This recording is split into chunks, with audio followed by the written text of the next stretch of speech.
जय हिंद। आज के इस वीडियो में हम सीखने वाले हैं कक्षा 10वीं की त्रिकोणमिति।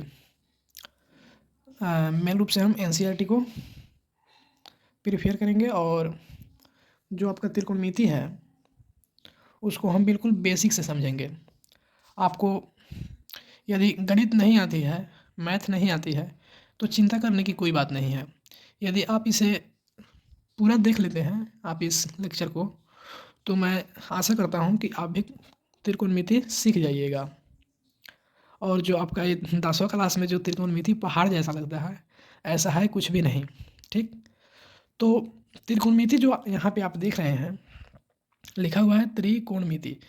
जैसा कि इसका नाम ही है त्रिकोणमिति, इसके नाम से ही पता चलता है कि इसमें हम कुछ विशेष नहीं, लेकिन त्रि का मतलब तीन, कोण मिति अर्थात हम ऐसा कुछ पढ़ने वाले हैं जिसमें तीन कोण हो।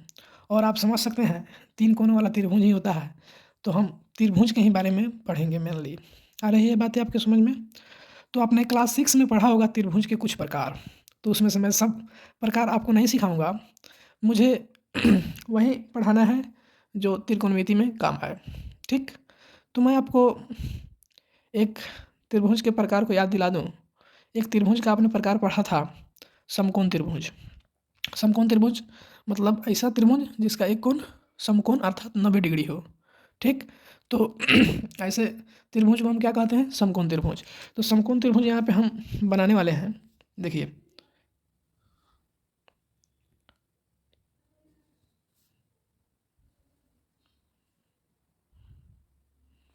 ये हमारा क्या हो गया? समकोण त्रिभुज। मान लेते हैं इसका ए वाला जो एंगल है आपको दिखाई दे रहा है, यह समकोण है। और समकोण काहे है? कैसे कि जब हम इसका मेजर चांद से करेंगे, चांद की सहायता से, तब इसका वैल्यू 90 डिग्री आएगा। ठीक, जब 90 डिग्री आएगा तो हम इसको समकोण कहेंगे। और हम इसका नाम दे देते हैं पी।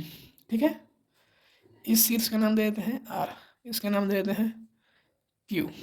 ठीक है, तो आप देख पाएंगे यह एक त्रिभुज है। त्रिभुज में भी कैसे त्रिभुज है? समकोण है।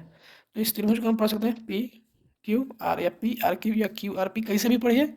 एक साइक्लिक ऑर्डर में आपको पढ़ने आना चाहिए, नहीं कि ऐसा आप कोई कहता है क्यू पी आर ए भी सही है, पी आर क्यू ए भी सही है, क्यू पी आर ए भी सही है, क्यू आर पी ए भी सही है, पी आर क्यू ए भी सही है।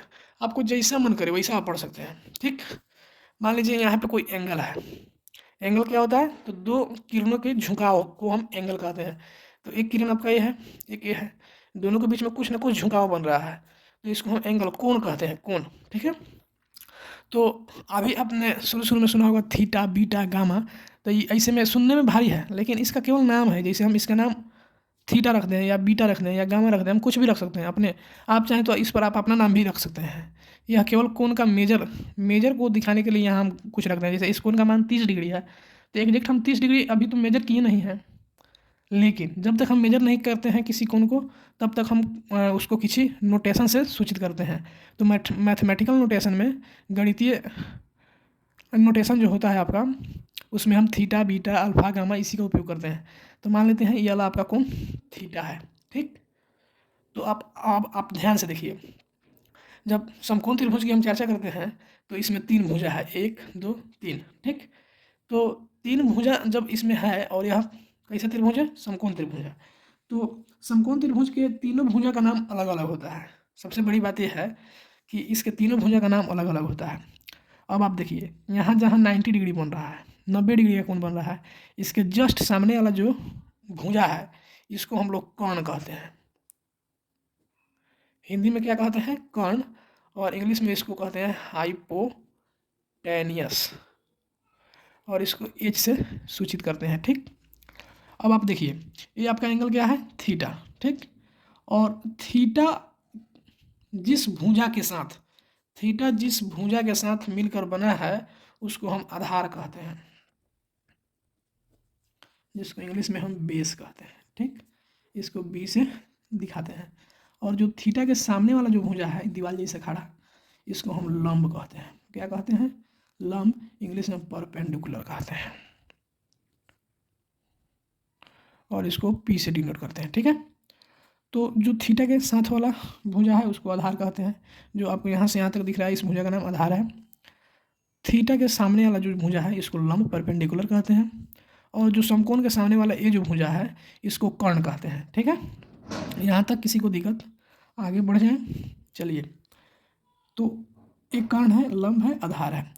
अब इन तीनों भुजा में एक संबंध होता है, एक रिलेशन होता है। ठीक, इस रिलेशन को पाइथागोरस महोदय ने बताया था।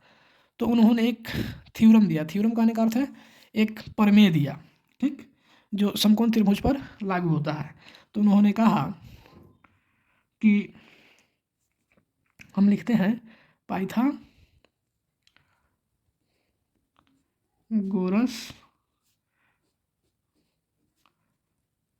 प्रमेय। ठीक है, क्या लिखे हम? पाइथागोरस प्रमेय। तो उन्होंने कहा कर्ण का स्क्वायर, कर्ण हो गया, घेर दिए, कोष्ठ दे दिए, तो सबका स्क्वायर हो गया, बराबर लंब के स्क्वायर जोड़ आधार के स्क्वायर।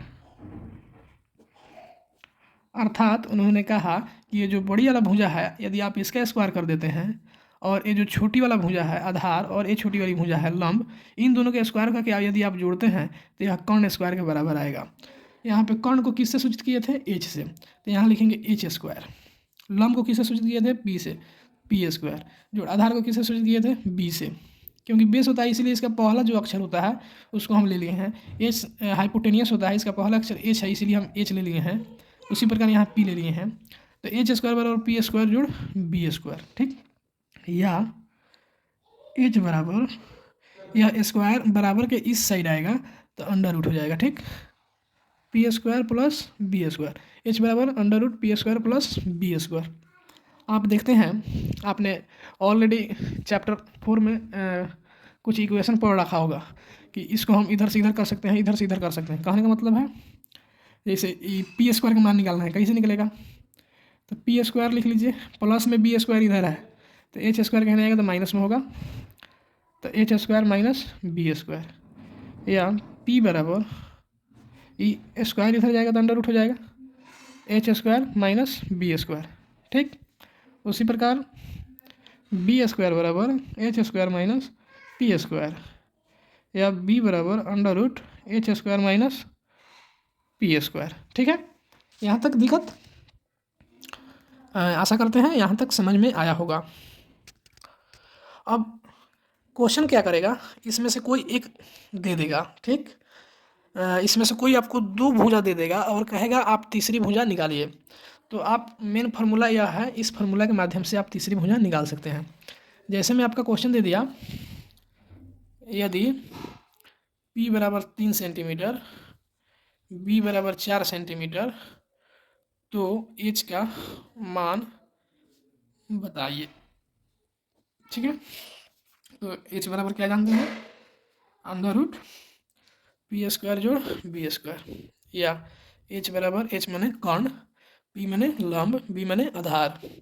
तो P का वैल्यू कितना दिया है? 3 सेंटीमीटर का स्क्वायर, B का वैल्यू कितना दिया है? 4 सेंटीमीटर का स्क्वायर, या H बराबर हो जाएगा आपका 3 का स्क्वायर करेंगे तो 9, सेंटीमीटर का करेंगे तो सेंटीमीटर स्क्वायर, प्लस 4 का करेंगे तो 16, सेंटीमीटर का करेंगे तो सेंटीमीटर स्क्वायर, या H बराबर under root 9 16 25 centimetre square. H बराबर 25 को 2 भाग में तोड़ सकते हैं, 5 गुना 5, और सेंटीमीटर को भी 2 भाग में तोड़ सकते हैं, सेंटीमीटर इंटू सेंटीमीटर। H बराबर, इसमें से एगो निकलेगा, इसमें से एगो निकलेगा, अंडर रूट से बाहर जोड़ा लगता है तो हम उसमें से एक निकाल लेते हैं। तो H बराबर कितना आ गया? 5 सेंटीमीटर। ये आपका क्या हो गया? आंसर। आशा करते हैं कि आप इस क्लास में लंब क्या है, कर्ण क्या है, आधार क्या है, पाइथागोरस प्रमेय क्या है, आपने सीखा होगा। और अगले क्लास में हम जो आपका प्रश्नावली 8.1 है उसके रिगार्डिंग हम कुछ बातचीत करेंगे। तब तक के लिए यदि आप मेरे चैनल पर नए हैं तो आप मुझसे जुड़ सकते हैं, और जुड़ने के लिए हमारे चैनल को सब्सक्राइब कर सकते हैं। तो मिलते हैं आपसे नेक्स्ट वीडियो में, तब तक के लिए थैंक यू, जय हिंद।